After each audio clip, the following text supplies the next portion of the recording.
찬송가 302장, 찬송가 302장 같이 찬송 드리겠습니다.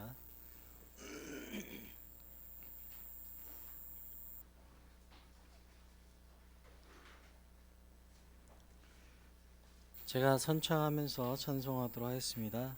내 주 하나님 넓고 큰 은혜는 저 큰 바다보다 깊다.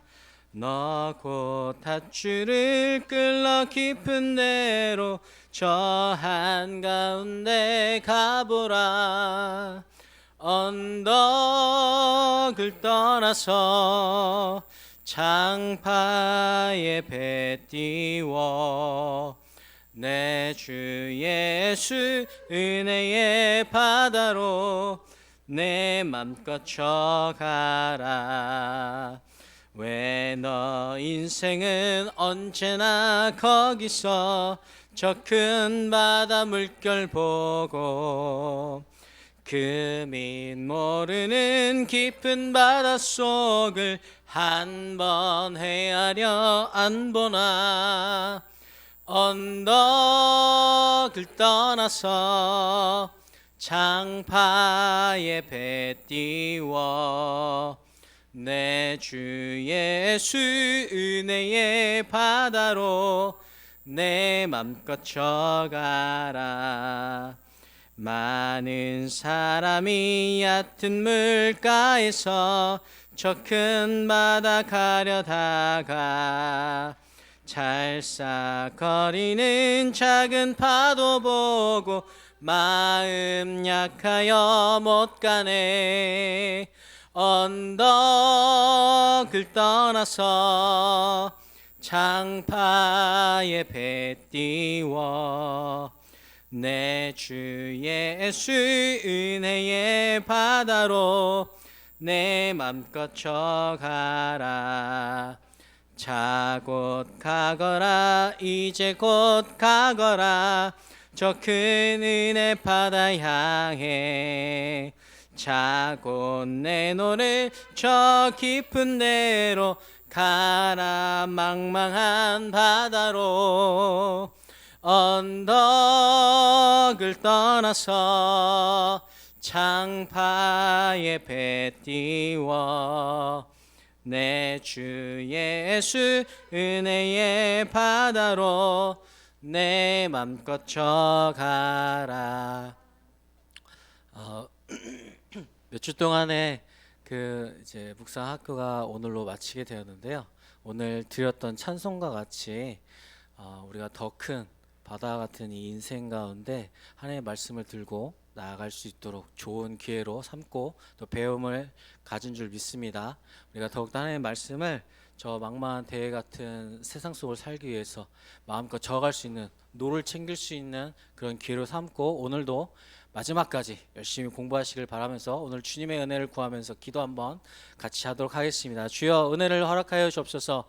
이제 마음껏 노를 저어가며 이 세상 가운데 주님의 말씀을 들고 나아갈 수 있는 주님의 성도다운 삶을 살 수 있도록 오늘도 마지막까지 최선을 다해서 주님의 말씀을 배우게 하여 주옵소서. 주여 은혜 주시옵소서. 주여 한번 크게 외치고 기도하도록 하겠습니다. 주여, 주여 도와주시옵소서. 이 망망한 대회 같은 인생 가운데 주님 온전하게 주님의 말씀으로 놓아져가며 마음껏 주님께서 누리게 하신 은혜들을 누리며 나갈 수 있도록 주여 도와주시옵소서. 아버지 하나님, 주님 함께하여 주시고 아버지 하나님 이 시간 역사하여 주시고 아버지 하나님의 귀한 은혜가 주님의 귀한 역사가 모든 영혼들에게 넘쳐나게 하여 주시옵소서. 아버지 하나님 이 자리에 있는 영혼들 한 명도 아버지 하나님 말씀 몰라서 헤매는 영혼 없도록 도와주시고 아버지 하나님 이 묵상이 그냥 이 묵상 학교로만 끝나는 것이 아니라 우리 모든 영혼들에게 다 은혜가 되고 아버지 하나님 만나는 귀한 시간 되게 하여 주시옵소서. 아버지 하나님 사모합니다. 주님의 은혜를 사모합니다. 주여 도와 주시옵소서. 감사합니다. 사랑의 아버지 하나님, 이렇게 우리 귀한 성도님들 5주 동안 주님께서 마음 주장하여 주심에 감사드립니다. 부족한 종 같이 묵상의 은혜에 나눴는데 아버지 하나님 부족한 종의 한계 내에 머물지 말아 주시고 성령으로 뛰어넘어 모든 영혼들 마음 가운데 주님의 뜻을 이루어 주시옵소서.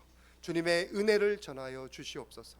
아버지 하나님, 우리의 모든 인간적인 생각들이 너무나 많은 것을 잘 압니다. 묵상 볼 때마다, 말씀 볼 때마다 우리의 모난 것들 보게 하여 주시사 고치게 하여 주시고 우리가 영적 성장을 이루는 놀라운 축복을 누리게 하여 주시옵소서. 아버지 하나님, 오늘 복잡한 이야기 할지라도 우리 잘 이해하게 되고, 그리고 부족한 정도 입술이 지혜롭게 되게 하여 주시고, 모든 성도님들의 마음도 열려서 모든 은혜를 받게 역사하여 주시옵소서.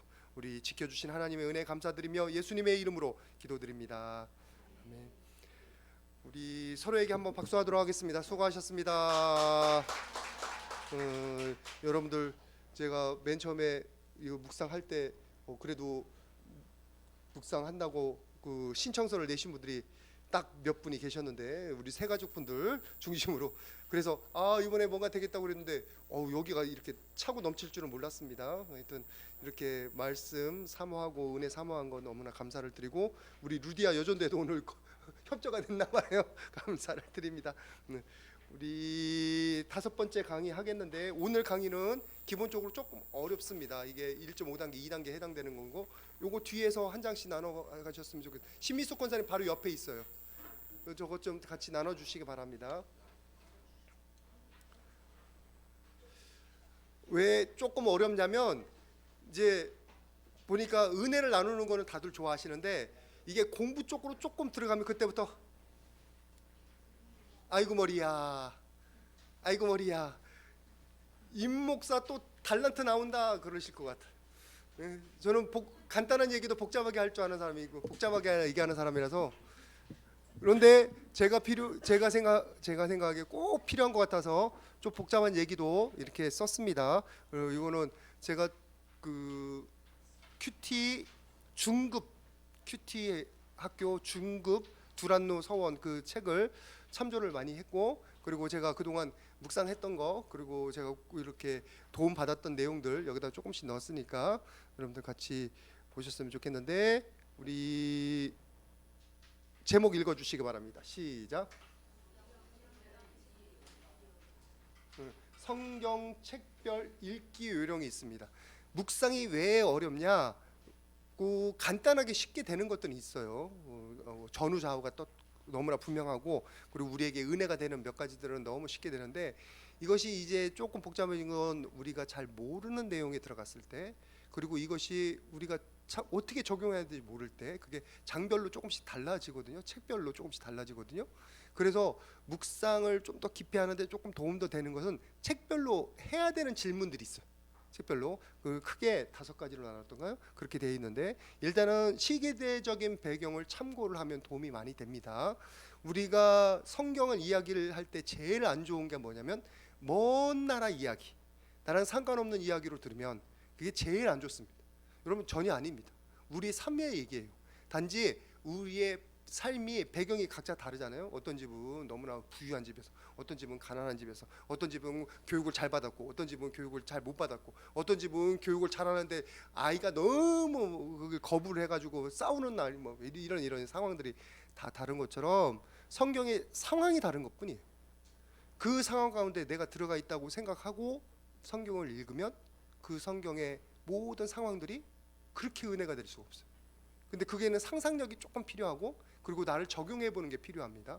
그래서 책에 있는 배경이 왜 이런 이야기들이 나올까? 저는 좀 너무 상관없는 데가 아니라 그 이유가 있는 거예요. 예를 들어서 아브라함이 나그네를 영접하잖아요. 너무나 좋은 전통이고, 그때 당시에는 둘 중에 하나예요. 나그네를 잡아먹든지 아니면 나그네를 대접하든지, 이런 전통들이 있었거든요. 그런 것들이 그게 다 배경이 들어가 있는 거예요.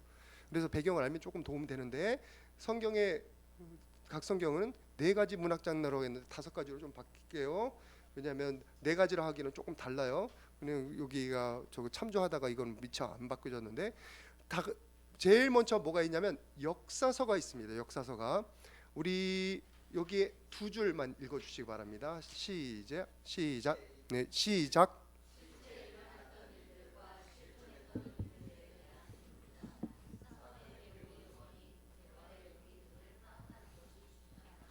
성경에 대해서 신빙성을 자꾸 깎아먹는 사람들이 자꾸 얘기를 하는 것들이 아브라함이 실존 인물이 아니고 다윗이 실존 인물이 아니고 뭐 어쩌고저쩌고 자꾸 그러는데, 여러분 모든 분들이 실존 인물이에요 성경에. 그 단지 우리가 고고학적으로 그 증거를 찾지 못했을 뿐이고, 실존 인물이라는 건 뭐냐면 그들의 배경이 있습니다. 그들의 감정이 있습니다. 그리고 그들과 다 이렇게 상호작용하는 동시대 인물들이 있다는 얘기예요. 그리고 사건의 배경이 있다는 거예요. 아시리아가 있든지 애굽이 있든지 바벨론이 있든지 이런 배경들이 있다는 거예요. 그런 것들을 우리가 참조를 해야 되는데, 여기 해당되는 게 창세기, 출애굽기, 레위기, 민수기, 신명기, 이게 모세 오경이잖아요. 이건 나중에 우리가 또 성경 일동할 때 자세히 얘기하겠습니다. 그리고 여호수아서 특징이 뭐예요? 역사의 흐름이 있어요. 사건의 흐름이 자꾸 이어져요. 거기에 시가서도 있고 룻기도 있고 사무엘 상하도 있고 여글한기 상하도 있고 역대기 상하도 있고 쭉 있고, 복음서에 예수님의 행적이 일부분 여기에 많이 들어갑니다. 복음서가 다는 역사서는 아니에요. 복음서의 역사서의 역할을 하는 것들이 많이 있습니다. 예수님께서 예루살렘에서 떠나서 어디로 가셨더라, 또는 뭐 갈릴리에서 어디로 가셨더라, 이게 역사서의 일부분에 해당되는 겁니다. 사도행전은 거의 역사서에 해당되는 거고, 그리고 핵심 포인트가 뭐냐면 구체적인 사건이나 대화가 뭐가 있어요? 시공간적인 배경이 있어요. 그래서 우리가 그 안에 들어가서 주변을 이렇게 볼 줄 아는, 그거 동병상련이라고 할까요? 동감이라고 할까요? 그게 있으면 묵상이 훨씬 쉽게 돼요. 근데 역사서는 기본적으로 우리가 묵상하기에 참 좋습니다. 왜냐하면 흐름이 있기 때문에 사건을 중심으로 묵상을 하면 돼요. 그리고 상상력으로 본문의 시간을 체험한다. 상상이지만, 그리고 심리적 영적 흐름을 읽으라. 이렇게만 하면 우리가 잘 안 돼서 제가 집어넣은 겁니다. 역사서 읽기 질문 요령이 있습니다. 첫 번째 질문 뭐라고 읽습니까? 왜 이런 일이나. 지금 우리들이 사무엘 하 2장 1절부터 3절까지 제가 여기다 프린트 해놨잖아요. 이걸 보면서 이 질문 한번 하도록 하겠습니다. 지금 사무엘 2장 1절부터 2절 3절이에요. 이것을 읽는데 첫 번째 질문, 왜 이런 일이 일어났나, 그걸 가지고 한번 읽어보시겠습니다. 시작.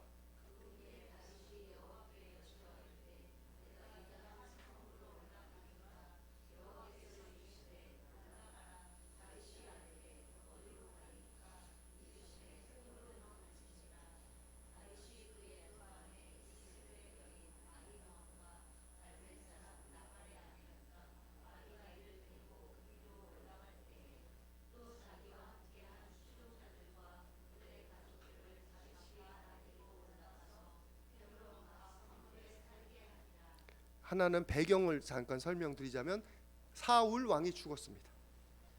그리고 그 사울 왕이 죽었던 소식을 다윗에게 전했습니다. 그런데 사울 왕을 죽였다고 주장하는 그 누구였죠? 아말사람이었던가요? 그 사람을 죽여버렸어요. 다윗이. 하나님께서 기름 부은 자를 죽인다고. 그리고 나서 2장 1절이에요. 그러면 배경이 이해가 되죠? 왜 이런 일이 일어났을까요? 짧게 답해 보세요.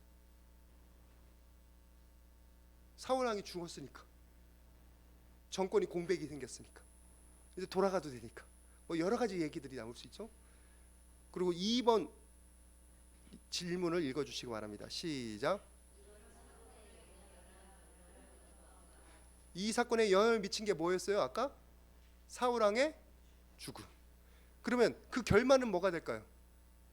지금 예루살렘에 올라간 다음에 다윗이 뭐가 될까요? 유다의 왕이 돼. 그런 간단하게 한다면 그런 일들이 있는 거예요. 그 외에도 여러 가지 대답들이 있을 수 있어요. 그건 이제 묵상하면서 우리가 하나님의 은혜를 받는 거고. 그 다음에 3번 질문 한번 읽어보세요. 시작. 왜 이런 일이 일어나게 허락하셨을까요?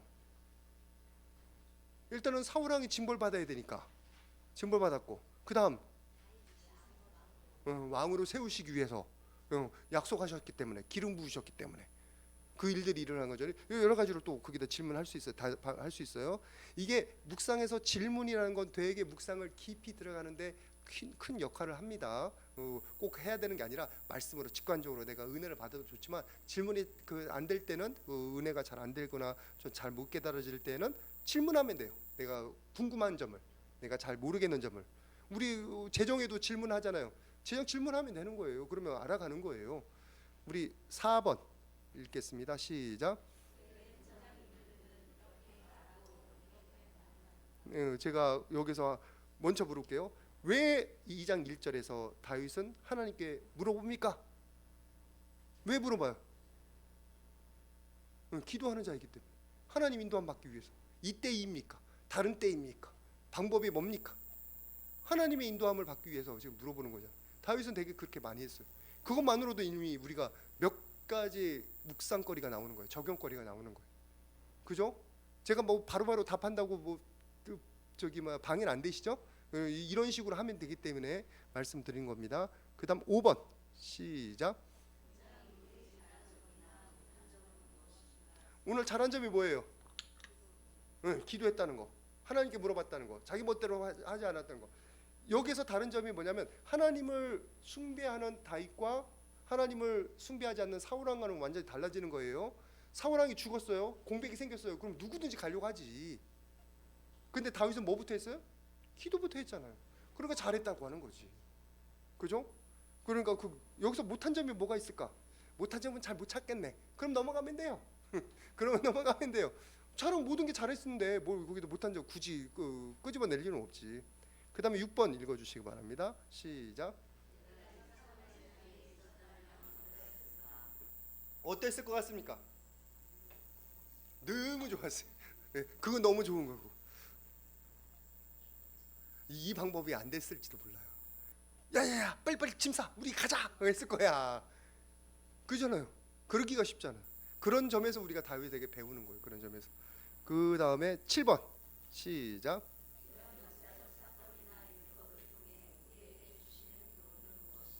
이건 여러 가지예요.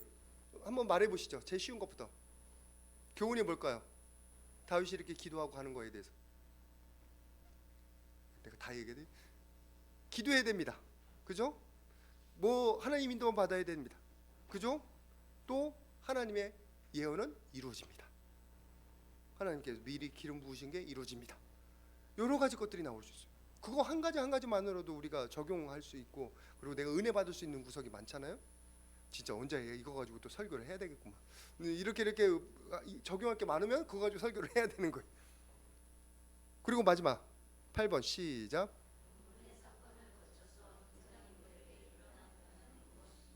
지금 다윗이 예루살렘으로 올라가야 됩니까? 하고 올라갔어요. 그 다음에 뭐가 있었다고요? 유다의 왕이 된다. 유다 사람들이 우리의 왕이 되어 주시옵소서. 와가지고 청한단 말이에요. 왜? 헤브론에 와 있으니까. 헤브론이 유다 땅 중에 핵심지예요. 헤브론이 누가 점령한 줄 아시죠? 갈렙이 점령했던 곳이잖아요. 그러니까 그런 것들 이렇게 적용하면 됩니다. 그러면 역사서는 의외로 쉬운데 그럼에도 불구하고 이런 질문들을 하면 훨씬 더 잘 적용이 된다. 그 다음에 시가서인데 여기 두 줄만 읽어주세요. 시작.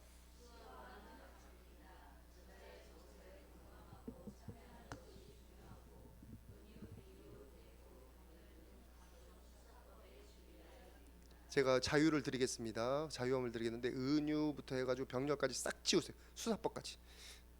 이거는 여러분들이 해야 될 일이 아니라 깊이 귀납법전 성경 연구를 하고 싶은 사람들이 들어가는 거고, 여러분들이 이거 쑥 지우고 뭐냐면 그냥 주의하여 읽는다. 네, 주의하여 읽는다. 뭐예요? 문학 작품이라서 우리 여자 성도님들께서 훨씬 쉬울 거예요. 저 같은 사람은 T예요.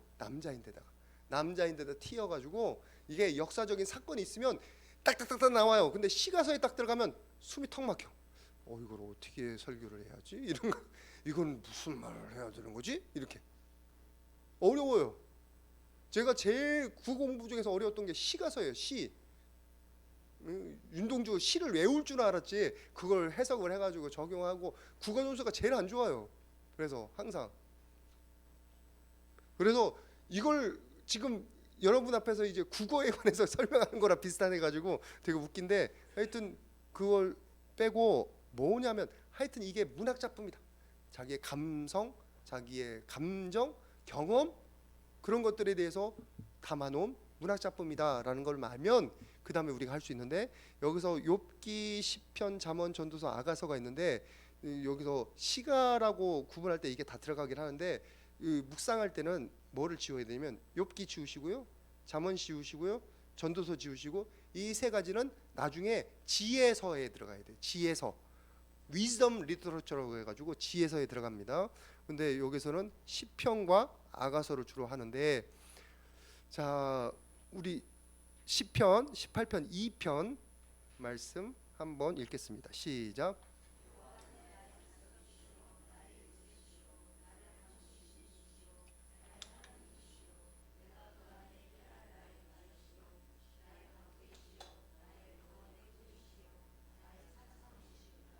여기에 말씀해 보시면 역사적인 흐름이 하나도 없어요. 사건의 흐름도 없어. 이러면 저 같은 사람은 답답해. 그러면 어떻게 하느냐? 그다음에 묵상 포인트 1번 뭐냐면 운율에 맞춰서 한번 낭독해 봐라. 도움 됩니다. 이거는 요령이에요. 요령이니까 여러분들이 하든지 말든지 여러분들이 해보시면 되는 거고 거룩한 상상력. 여기서 또 상상력이 들어가네. 본문의 시적 표현을 묵상하라. 반복되는 표현, 대조적인 표현에 대해서 주목하여 묵상하라. 그래서 잘 모르겠어서 제가 시편을 묵상할 때 이런 방법을 씁니다. 제일 1번 뭐라고 돼 있죠? 저자는 왜 이 시를 지었습니까?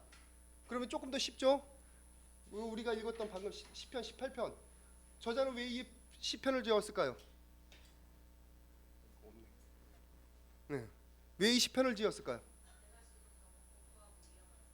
응, 그것도 맞아요.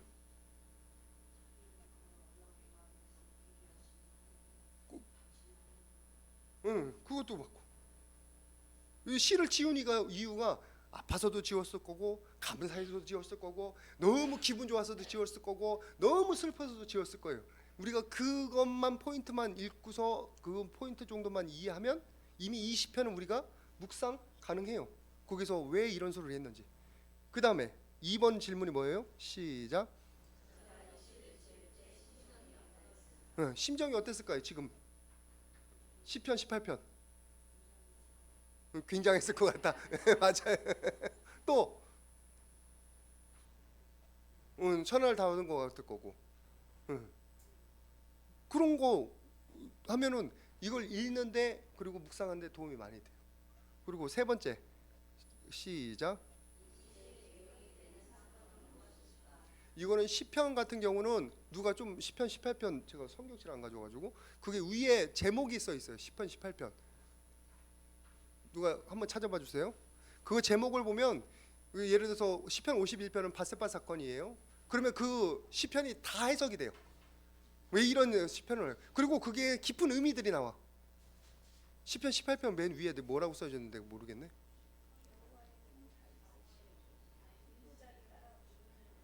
다윗의 노래구나. 어쨌거나 다윗의 노래야. 그러면 여기 반석이란 얘기가 벌써 이해가 되고 요새란 얘기가 이해가 되네. 왜? 그리고 건져 주시는 이가 이해가 되네. 건져 주셨잖아요. 그죠? 저절로 이해가 되는 거예요. 거기 위에. 근데 성경에서 원래는 성경 본문이 있고 그거는 나중에 후대에서 조금 지어졌다고 그래요. 근데 뭐 그거랑 상관없이 우리는 주어진 거에 대해서 이렇게 보면 되는 거니까 어쨌거나 그 맥락이 그게 있고 그게 오랄 트레디션이라고 해가지고 구전 전승이 있어요. 구전 전승이 그게 뭐 천사들의 전쟁도 있고 뭐 여러 가지 그 외전에 있기도 하고 위경에 있기도 하고 뭐 여러 가지 복잡한데 우리가 중점을 어디에 둬야 되냐면 정경 우리 성경에 두면 되는 거고 나머지는 참고만 하면 되는 거예요. 그거에 틀리면 안 돼요. 어디에서 누가 도마복음 냈다가 막 도마복음이 최고다 그래. 도마복음을 해야 된다. 정경이 최고. 도마복음은 나중에 이 도마의 이름을 빌려서 쓴 4세기 때, 2세기 때 나온 거예요. 2세기 때. 그러니까 그런 것들 여러분들 완전히 그 정경에 들어오지 않은 것은 참고로. 도마복음 보면 되게 뭐와 같냐면 영지주의 쪽이에요. 영지주의 쪽. 심지어는 가룟 유다도 복음 썼다니까. 가룟 유다 복음이라고 나중에 나왔어요. 그건 10세기인가 언제 때 기원 후 10세기인가 언제. 그러니까 우리는 뭐에 대해 집중을 해야 하냐면 정경에 집중해야 되고 그게 이렇게 다윗이라고 썼으면 다윗에 관련되는 거고요. 그래서 그 심정이 대충 이해가 되죠. 그 다음에 세 번째 시작. 예, 그 위에 써져 있는 거 바세바 사건이라고 하면 너무 쉽게 이해가 되니까 된 거고 그런 거 없으면 그거는 모르는 거는 모르는 것도 넘어가면 돼요. 그 다음에 4번 시작.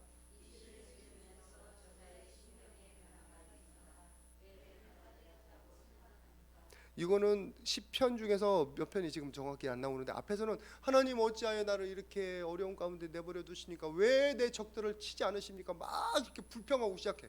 그러면 그걸 어떻게 설교해? 근데 그 끝말잇을 가면 그래도 나를 도와주시는 하나님께 감사합니다, 찬양합니다 하고 끝나는 시편들이 여러 개 있어요. 그러면 그게 변화가 있는 거예요. 뭐예요? 찬양하면서 하나님께 기도하면서 심경의 변화가 생겼어요. 맨 처음엔 불평하고 원망하고 짜증나고 힘들었는데 기도하고 시작했다가 맨 나중에 뭐예요? 그 사이에 성령께서 터치를 하셔가지고 그 마음이 변화돼서 감사합니다, 찬양합니다, 할렐루야 하고 마치는 거예요. 꼭 우리 예배드리기 전과 예배드리기 후의 모습하고 비슷하잖아요. 예배드리기 전에는 이렇게 찐눌려 있다가 막 복잡한 생각이 있다가 뭐가 화가 이만큼 나 있다가 예배 딱 드리고 난 다음에 그렇지, 내가 잠잠한 게 잘했지, 또는 감사합니다 이런 말이 나오는 거랑 똑같은 것처럼 시편도 시편 자체 내에 그런 감정의 변화가 있어요. 그래서 내가 시편을 묵상하는데 그런 거 변화가 보이면 오, 묵상거리, 적용거리 이렇게 딱 생각하시면 됩니다. 어떻게 질문하는 게 좀 좋죠? 맞으면 예라고 해주세요. 그 다음에 5번 시작. 우리가 18편 2편을 보면서 이 다윗이 경험한 하나님은 어떤 사람이, 어떤 분이에요? 나의 하나님. 또 지켜주신 하나님, 그리고 나를 보호하신 하나님, 뭐 여러 가지 나오잖아요. 여기 그거 하나만 봐도 나의 바위시요, 방패시요, 뭐 여러 가지 뭐 그것만 봐도 벌써 그게 나오잖아요. 제가 국어를 못하는 사람인데도 이 정도면 우리 여자 성도님들은 훨씬 더 잘 이해를 하실 줄 압니다. 이게 꼭 묵상이 국어 실력하고는 연관이 되지는 있지는 않지만 제가 한번 말씀드렸잖아요. 이렇게 성경 귀나빠져 성경 연구를 가르쳤더니 UNC 채플일에 다니는 영문학과 다니는 그 1학년 다니는 거기는 꽤 수재들 가는 학교예요. 그 학생이 너무 잘 대답을 하는 거야. 아직 예수님도 모르는데 문학적으로 성경 자체를 해석을 해가지고 그건 이거예요, 저건 저거예요, 다 대답을 너무 잘하는 거야.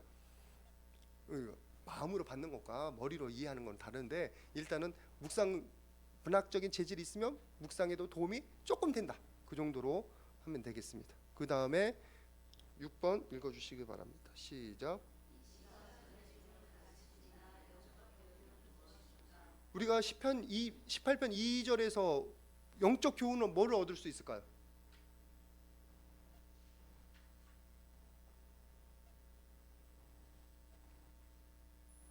너무 어려웠나? 그냥 하나님이 나를 보호해 주시는구나, 하나님 나를 이렇게 안아주시는구나, 하나님이 나의 안전한 처소구나, 뭐 이런 정도로 우리의 말로 이렇게 패러프레이즈라고 하죠. 그 영어로 우리가 바꿔 쓸 수 있죠. 그렇게 하면 되면 돼요. 그 다음에 7번 읽어주세요. 시작. 하신 분, 이 18편 2편과 비슷한 경험 해보신 분, 그러면 되는 거예요. 그러면 그런 자기의 경험을 고백하면 되는 거예요. 그때는 그렇게 하면 됩니다. 그러면 시편에 대해서 이제 쉽게 묵상하실 수 있으시겠죠. 이런 질문들을 하면 돼요. 질문들 던지면 되는 거고, 예언서 우리 이거는 4줄이네. 4줄이지만 읽겠습니다. 5줄인가요? 시작.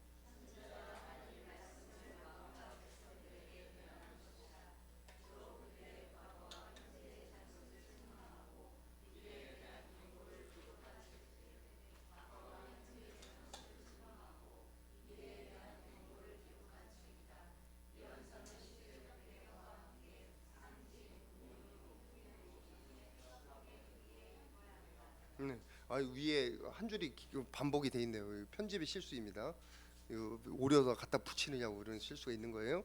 하여튼 여기에 책망하는 게 있잖아요. 잘못한 거에 대한 경고가 있잖아요. 또는 격려가 있습니다. 뭐에 되면 사람에 대해서 하는 거예요. 아니면 지도자에 대해서 하는 거고, 시대에 대해서 하는 거고. 그러면 여기에 뭐가 있냐면 시대적인 배경이 꼭 있기 마련이에요. 시대적인 상황이 있기 마련이에요. 그걸 조금 이해가 되면 이 말씀이 더 잘 이해가 되는 거지. 그런 것들은 그 우리 개요서라든지 아니면 주석 성경이라든지 그게 잘 설명이 돼 있으니까 그런 거 조금만 참조하면 돼요. 그런 것들을 여러분들이 하느냐고 시간 너무 많이 안 보내셔도 됩니다. 우리는 그 말씀 자체를 집중하면 되니까. 예언서는 대예언서가 있고 소예언서가 있는데 그 대예언서, 소예언서가 모두 다 여기에 해당됩니다. 그래서 구약성경, 심지어는 요한계시록 신약성경에 요한계시록까지 그 예언서에 해당되는 거고요. 그래서 예언서는 제가 또 어디 있냐면 여러분 잘 아시는 구절 하박국서 말씀을 여기다 놨어요. 그러면 하박국서 말씀을 한번 먼저 읽고 그 다음 나누도록 하겠습니다. 하박국서 말씀 3장 17절부터 19절까지. 오늘은 죄송합니다. 여러분들이 조금 읽어주셔야 돼요. 시작.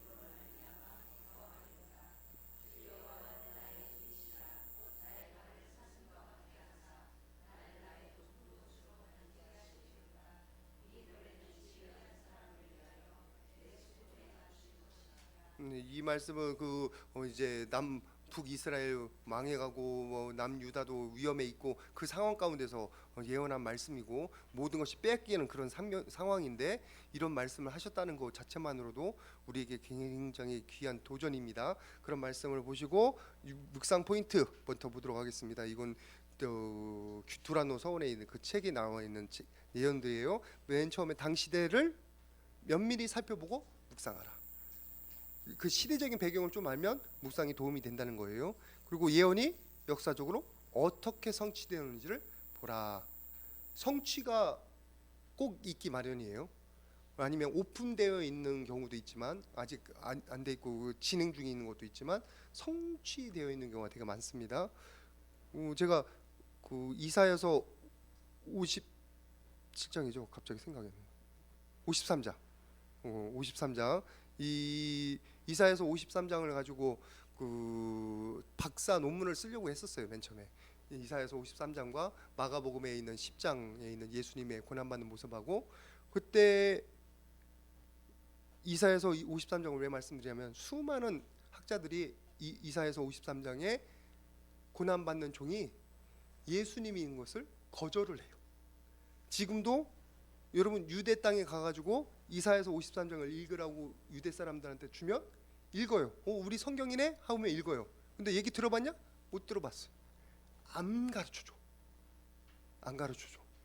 이사야서 53장 말하면 거의 대부분 누구 생각하냐면 예슈아, 예수님 생각하는 그런 인물이 있었는데, 근데 신학자들 중에서 제가 이거 가지고 논문 썼다니까요. 신학자들 중에 많은 사람들이 예수님하고 연결시키는 걸 거부를 해요. 근데 그 중에 몇 가지 이유가 있는 게 모세로 연결하기도 하고 이스라엘 민족으로 연결하기도 하고 또 아니면 어느 무명의 인물로 연결하기도 하는데, 무명의 인물이 뭐가 다 맞습니까? 뭐 다 안 맞아가지고 하나하나 제가 부정해 갔는데 딱 미래에 있을, 이사야서 이 당시에 미래에 있을 하나님의 신실한 일꾼 한 명을 지금 예언하는 중이라고. 그게 어디서 이루어지냐면 십자가에서 이루어진 거고. 그걸 알면 이사야서가 너무 쉽게 해석되는데 그런 것들을 부인을 해요. 그러니까 이사야서 53장이 이해가 안 되는 거지. 누구한테 적용하는지. 그 성취도 보면 됩니다. 당신을 향한 뭐를 들어야 돼요? 하나님의 음성을 들어요. 특별히 이 예언서가 너무나 무서운 것은 잘못한 거에서 아주 징엄한 하나님의 그 준엄한이지, 징엄이 아니 준엄한 하나님의 그 심판을 선포하기 때문에 무서운데, 그것 때문에 우리가 깨닫기도 하고 결단하기도 하는 거예요. 그래서 하나님께서 주시는 거고. 예언서 말씀 한번 질문하는 요령을 보도록 하겠습니다. 1번 읽어주시기 바랍니다. 시작. 네, 이 예언이 하박국 말씀이 선포된 이유가 뭘까요? 응, 응, 응, 응, 응, 응, 응, 응, 응, 응, 응,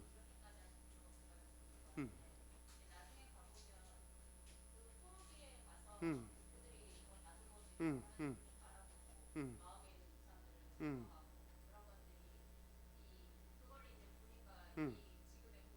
음, 음, 그걸 미리 보고 지금 하는 거지. 미리 보고, 미리 느끼고, 그리고 그거 없을지라도 하는 것도. 그리고 이게 상황을 조금 더 적용하면 여러 가지 우리들이 깨달아지는 게 되게 많아. 감사한 게 되게 많아. 그래서 이 예언을 한 이유 있어요. 대상도 있어요. 근데 요것도 하나님께서 위로를 위해서, 선포를 위해서, 소망을 위해서 주신 거다.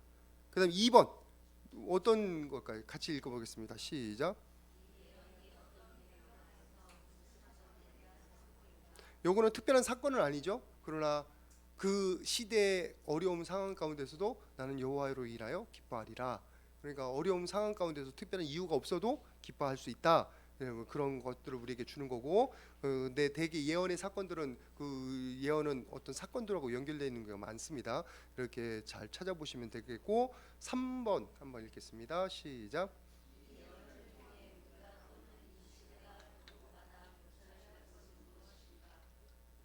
우리가 경고받을 것도 있고, 우리가 고쳐야 될 것도 있고, 우리가 적용할 것도 있잖아요. 이거는 너무 적용이 잘 되잖아요. 외양간에 송아지 없어도 기뻐하라는 거잖아요. 어려움을 당해도 기뻐하라는 거잖아요. 그리고 나의 발을 사슴과 같게 하사 높은 곳으로 다니게 하시리로다. 소망을 가지는 거예요. 소망을 가지는 거. 그 다음 4번 읽어주시기 바랍니다. 시작. 예, 이 예언을 통해서, 하박국 예언을 통해서 위로받을 수 있는 게 뭐가 있을까요? 응, 응, 우리를 위한 것이다. 네. 또,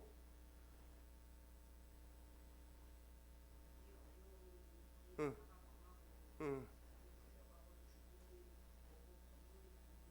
응, 응, 응, 응, 괜찮습니다. 그렇죠.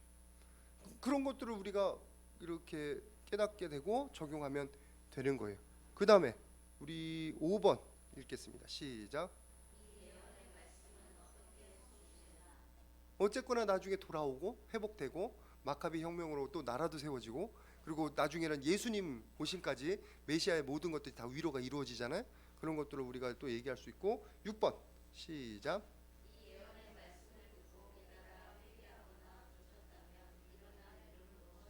응, 회개할 거리도 있잖아요. 그죠? 나 이렇게 감사 못했으니까. 고쳐야 될 일도 있잖아요. 불평하고 원망하는 거, 짜증 내는 거. 그리고 그 고쳤다면 무슨 일이 일어나요? 내가 3장 19절처럼 나 여호와는 나의 힘이요, 이 찬양을 할 수 있단 말이에요. 그 다음에, 그죠? 나의 사슴을, 나의 발을 사슴과 같게 하사 높은 곳으로 다니게 하시리로다. 이 찬양이 나의 찬양이 될 수 있단 말이에요. 그때는 내가 그렇게 고백했다면. 근데 그러지 못했으니까 내가 그런 고백까지는 안 나오는 거고.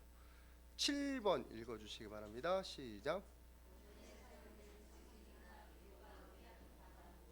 이거 조금 더 이제 그거는 구공부 잘하시는 분들이 비유나 상징 해보시기를 바라고요. 우리 서신서 여기 앞에 세 줄 읽겠습니다. 시작.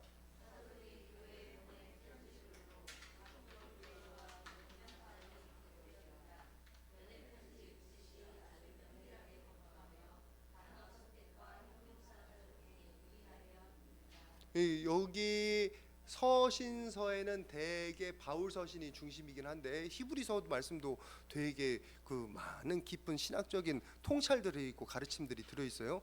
단어 하나에 따라서 많은 의미가 달라져요.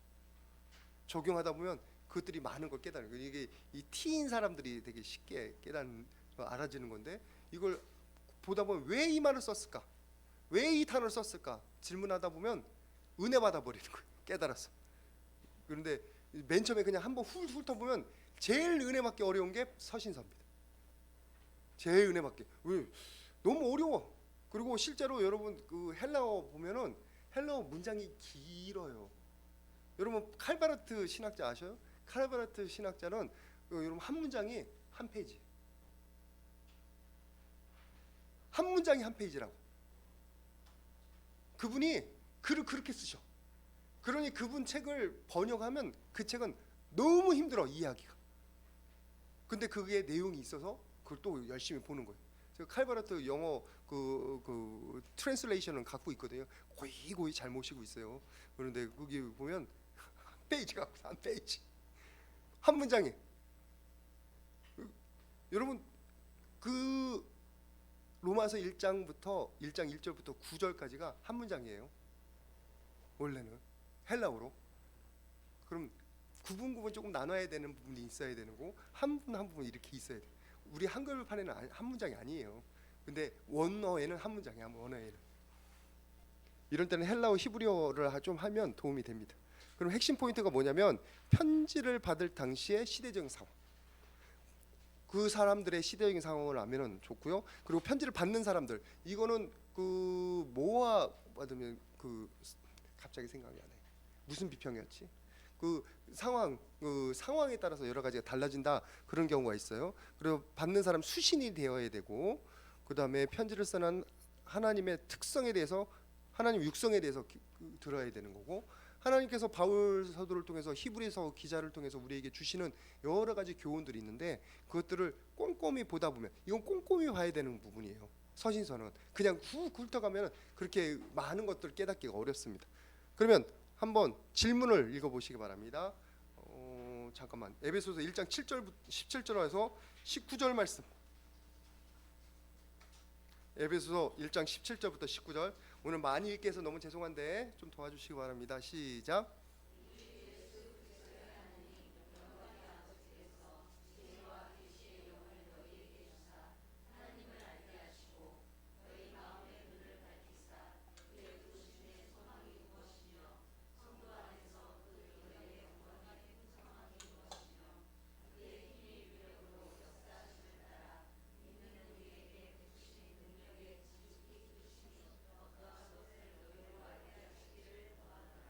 네, 이게 이제 에베소서 한 구절을 제가 따온 건데 이 서신서를 쓴 이유와 배경은 무엇인가? 에베소 쓴 그 이유.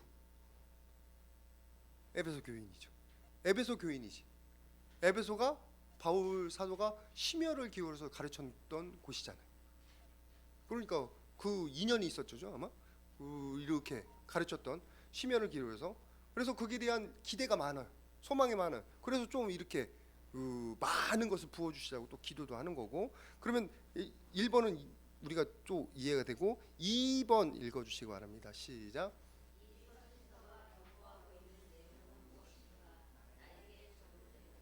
여기서 경고하는 건 없어도 우리에게 적용될 거는 많아요.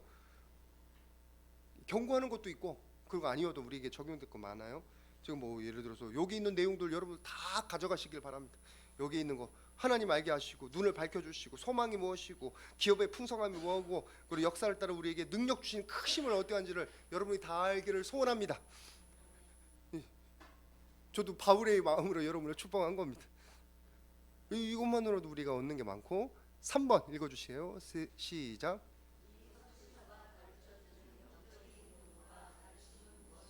여기서 영적인 교훈이 뭐가 있을까요? 이 부분이 좀 커요. 바울 서신에는 히브리서에도 영적인 교훈이 여기서 뭘까요?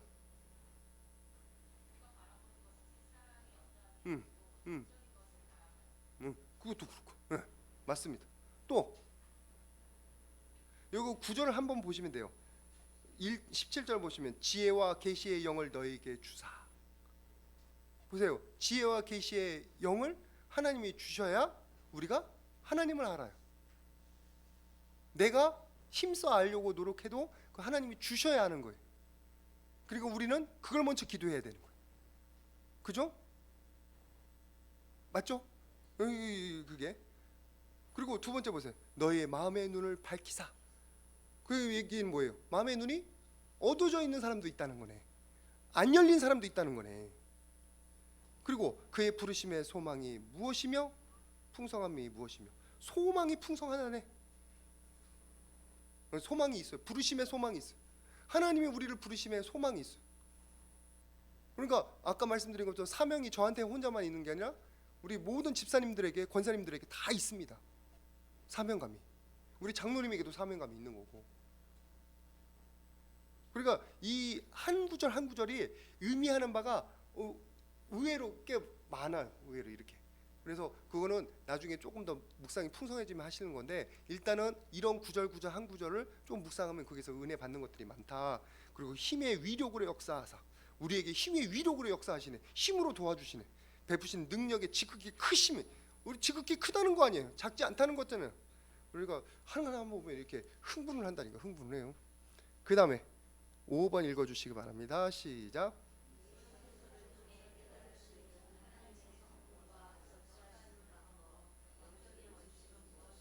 네, 이것을 통해서 하나님이 우리에게 주시는 거, 그리고 하나님 성품, 뭐 아까 힘으로 크심으로 역사하시고 풍성함이 있고 막 그런 거 보면 이미 하나님께서 우리에게 풍성하게 주시려고 하시는 하나님인 거, 너그러운 하나님인 걸 알 수 있잖아요. 그래서 여러분들이 그런 것들을 이렇게 묵상하시면 되고요. 지혜와 교훈서는 좀 빨리 지나가도록 하겠습니다. 욥기와 잠언서, 전도서들이고요. 여기 시가서와도 같이 집어넣긴 하는데 뭐가 달라지냐면, 우리 지혜서는 자연, 우주, 인생에 대한 성찰과 깨달음, 하나님 역사하는 방법, 세계 움직이는 이치 등에 대해서 고민들이 담겨져 있어요. 욥기서 처음부터 끝까지 사건은 별로 없어요. 다 뭐예요? 새 친구하고 다 논쟁거리네. 논쟁만 하고 있네. 근데 그게 가운데 하나님 주신 교훈이 여러 가지가 있다. 그러면 지혜서는 어떻게 있느냐? 제가 주크에서 TJ 크레인쇼라고는 지혜서의 대가에게 교육을 했습니다. 그분 앞에서 이사야서 53장 썼는데 칭찬을 많이 받았어요. 그래서 얼마나 기분이 좋았는지. 만약 이사야서를 했으면 저는 지금 여기에 없고 아마 영국에서 박사학위를 마쳐가지고 교수 어디를 하고 있었을 거예요. 근데 이사야서를 만을 하는 게 아니어가지고 그쪽으로 안 갔더니, 그 이사야서 전문가가 저를 너 이사야서 지원한 거 아니었어? 그게 어디냐면 어디였더라? 샌앤드류. 그 앤드류 왕자가 나왔던데, 앤드류 왕자 거기를 갈 뻔했어요. 앤드류. 근데 그건 아니어가지고 안 갔죠. 지혜서 1번 읽어주시기 바랍니다. 시작.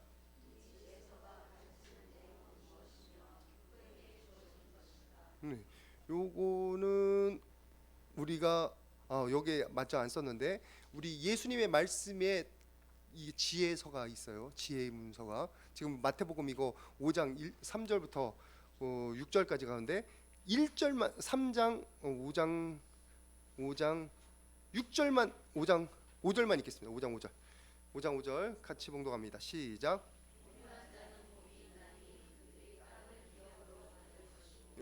지금 이거 가지고 하는 거예요. 1번 지혜서가 가르치는 내용이 뭘까요? 누구에게 주어졌어요? 나에게, 그리고 제자들에게. 그 마태복음 딱 보면 예수님께서 나아가시니까 제자들이 나왔다고 그랬어요. 그게 수많은 인물들이 있고, 주는 제자들이에요. 주는 제자들이에요. 그리고 그것을 들은 수많은 영혼들도 있고, 지금 우리에게는 그 영향이 오고 있는 거고. 그리고 두 번째 읽겠습니다. 시작. 네, 5장 5절에서 우리가 깨달을 수 있는 인간의 본성이 뭐예요? 온유하기 힘들다는 거지. 그러니까 온유한 자에게 복이 있다 그러지. 아까 말 한번 잘못했다고 제가 깨갱해가지고 지금 이쪽을 잘 안 쳐다보고 있는데, 5장 5절이 힘든 거예요. 온유하지 못하니까. 그리고 3번 읽어주시기 바랍니다. 시작.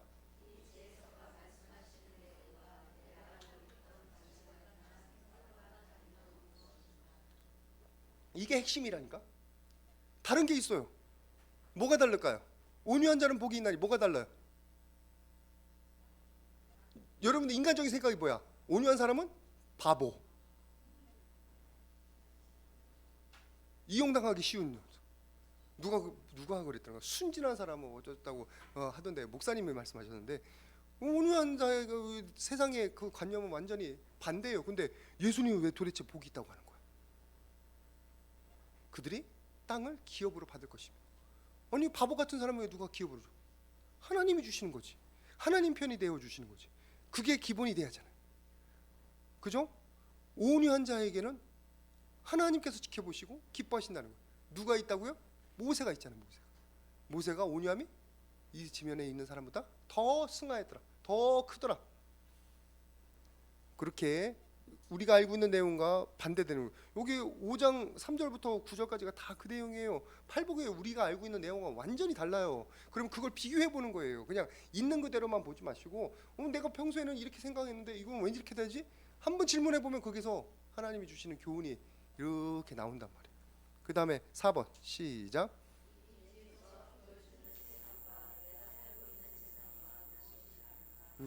무엇이 다릅니까? 5절 온유한 자는 복이 있나니 무엇이 다릅니까?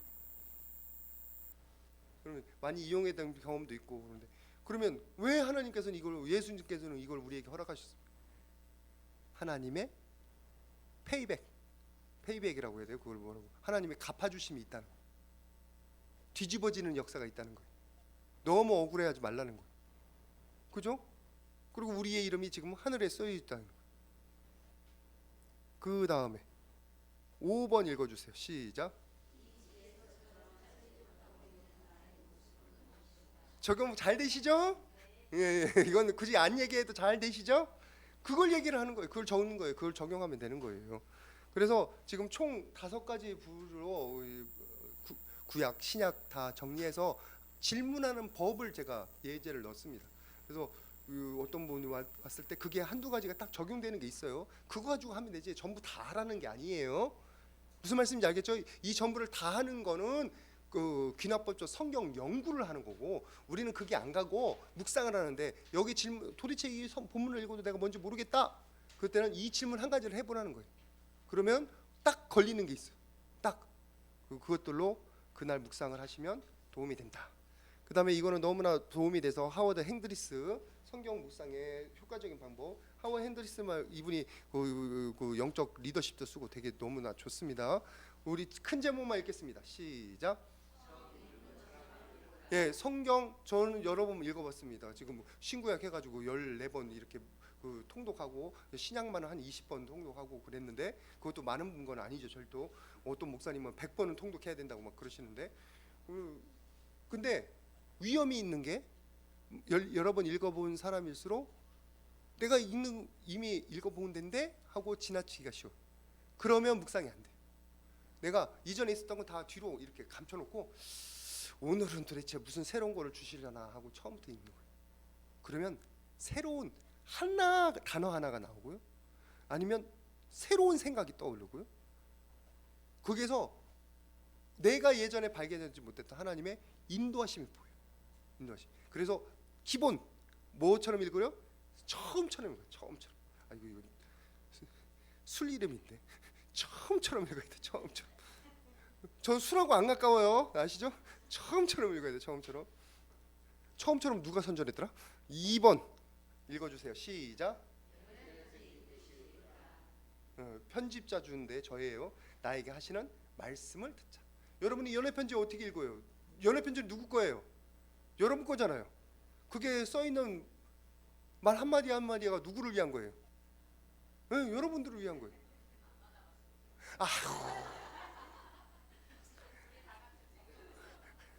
내가 써드릴 수도 없고 참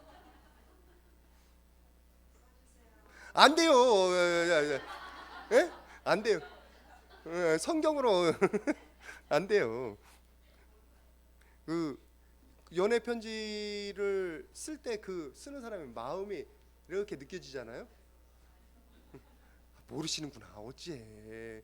응? 그래서 성경책이 그렇게 했다고 보면 여기까지만 설명하고 더 이상은 잘 못 알아들으신다며 어쩔 수가 없고 감정이 담겨져 있어요. 감정이 거기에 선한 감정이 담겨져 있단 말이에요. 그러면 단어 하나가 그랬어도가 될 수도 있고 그랬어서가 될 수도 있고 그게 따라서 감정이 올라갔다 내려갔다 그런단 말이에요.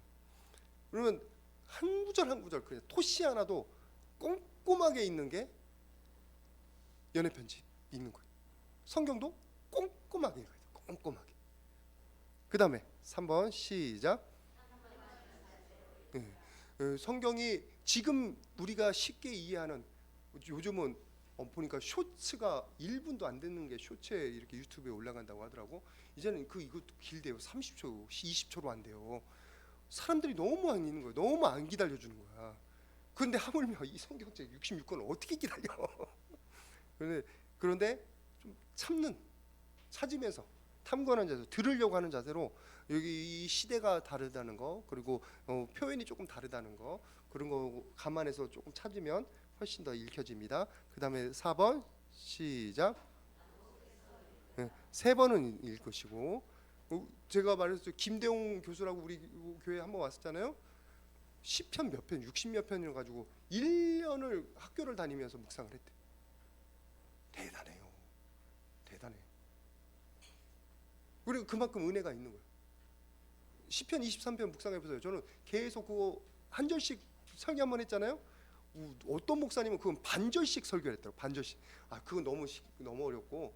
근데 읽으면 읽을수록 씹어지는 맛이 있어요. 왜 그 뭐이죠? 그 칡나무 씹으면 씹을수록 맛이 나잖아요. 이해가 잘 안 되나? 5번 읽겠습니다. 시작. 이거는 나중에 하시는데 이렇게 하면서 이거는 제가 고급반에서 언제 한번 제가 하는 그것을 하도록 하겠습니다. 6번 시작. 네. 하나님의 은혜 없이는 안 돼요. 아까 눈을 누가 열어주셔야 돼요? 하나님이 열어주셔야 돼요. 그 다음에 7번 네, 묵상하면서 하나님한테 알려주세요. 그것도 묵상입니다. 8번 시작. 만원경의 시각을 가지고 전체적인 내용을 조금 봐야 부분도 잘 보인다 그런 말씀이고, 나머지는 여러분들이 각자 보시고 5주간 여러분 수고 많으셨습니다. 제가 너무나 감사드리고 박수 한번 하도록 하겠습니다. 그리고 가장 중요한 것은 우리가 묵상하는 게 가장 중요한 거고요. 그래서 우리 묵상 리더들하고 얘기를 조금 나눴는데 지속했으면 좋겠어요. 지속했어요. 근데 우리 남자는 시간을 좀 정해야 돼. 제가 이 시간이 제일 바쁜 시간이어가지고 이 시간에는 좀 불가능하고 다른 날짜를 정하든지 그렇게 해야 되고, 그래서 지속했으면 좋겠고, 다른 그룹들은 이렇게 점심 먹고 각자 흩어져서 교회 행사가 없을 때는 각자 흩어져서 하면 너무나 좋고, 우리 마을에다가 계속 진행해서 은혜롭게 된 거 너무나 감사하고, 그리고 우리 루디아 여전도에서도 우리 권사님실에서도 계속 해주시는 거 너무나 감사하고, 그런 식으로 우리들이 이 묵상 나눔을 계속 지속했으면 좋겠습니다. 그래야 모두 가능하냐면 개인의 묵상도 가능해요. 혼자서는 그렇게 오래 못 가요. 그래서 같이 은혜 나누고 기본적인 거, 표면적인 거 나누고 그런 거라 할지라도 지속해서, 그럼 좀 있으면 뭐가 나눠지면 깊은 것이 나눠집니다. 좀 있으면 이제 공동체가 형성이 돼요. 그래서 서로가 서로에게 좋은 버팀목이 되어주는 우리 묵상 팀들이 되었으면 좋겠습니다. 감사합니다. 질문 있으시면 질문하시고, 없으시면 제가 기도로 마치도록 하겠습니다. 사랑의 아버지 하나님 감사합니다. 이렇게 우리 교회에 묵상 나눔이 있을 수 있도록 묵상의 은혜를 주심에 감사드립니다. 처음에 힘들고 어려운 것처럼 보였지만 아버지 하나님 이제는 익숙해져야 갈 줄 믿습니다. 은혜 내려주시사 우리 한 번을 읽더라도 하늘에서 부어주시는 놀라운 말씀 때문에 기뻐하며 뛰며 찬양하게 하여 주시옵소서. 그 은혜 때문에 우리가 평생을 살아갈 수 있도록 주님 역사하여 주시옵소서. 아버지 하나님 우리 영혼들에게 필요한 말씀들이 너무나 많습니다. 아버지 하나님 말씀하실 때 아버지 하나님 영혼들이, 모든 영혼들이 눈을 뜨고 귀를 열어서 주님의 음성을 듣게 하여 주시옵소서. 그 간증을 주실 줄 믿고 감사를 드리며 예수님의 이름으로 기도드립니다. 아멘. 감사합니다. 수고하셨습니다. 하나님께 영광의 박수 하겠습니다. 이제 각자 나눠주시기 바랍니다.